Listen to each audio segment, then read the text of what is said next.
अनम, किसी और का इंतजार था तुम्हें? यानी अगर मेरी जगह नवाल आती तो तुम खुश होते, लेकिन हमेशा मैं तुम्हारे सामने आ जाती हूँ। वो यानी मुझे लगा यासिर आया है। क्या मुझे अंदर नहीं बुलाओगे? आओ ना अंदर।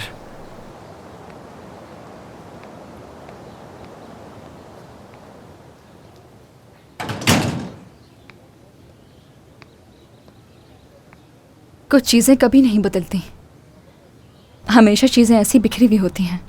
मैंने और यासिर ने सफाई करने का सोचा था, बस वक्त ही नहीं मिला। कोई बात नहीं। फरहत, तुमसे यहाँ लड़ाई करने नहीं आई मैं, सुलह करने आई हूँ मैं यहाँ। अरे सुलह किस बात की अनम? हम लड़े ही कब थे? वैसे भी गलती तो मेरी ही थी। जो हो गया है उसे भूल जाओ। यानी गलती मेरी भी थी, मैं तुमसे प्यार करती थी मसलन, और तुम्हारे सिवा कुछ नहीं दिखता था मुझे। मैंने भी तो कुछ ठीक नहीं किया। यूं कह लो मैं भी तुम्हारी तरह अंधा हो गया था। खैर, अब वो सब भूल जाना बेहतर है। और अगर तुम और नवाल अभी भी एक दूसरे से नहीं मिलते हो और मेरी वजह से तुम लोग रिश्ता नहीं बना रहे, तो ऐसा मत करो।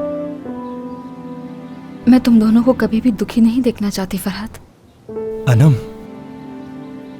बहुत अच्छा लगा ये सुन के। तुम्हारा दिल वाकई बहुत बड़ा है।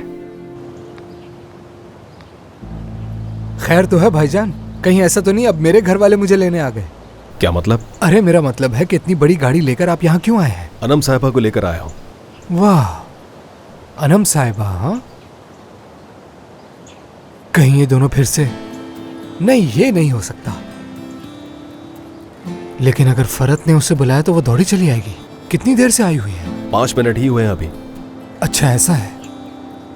ऐ खुदा, जैसा मैं सोच रहा हूँ ऐसा बिल्कुल भी ना हो। मैं अंदर जाऊं तो ऐसा कुछ भी ना दिखे मुझे।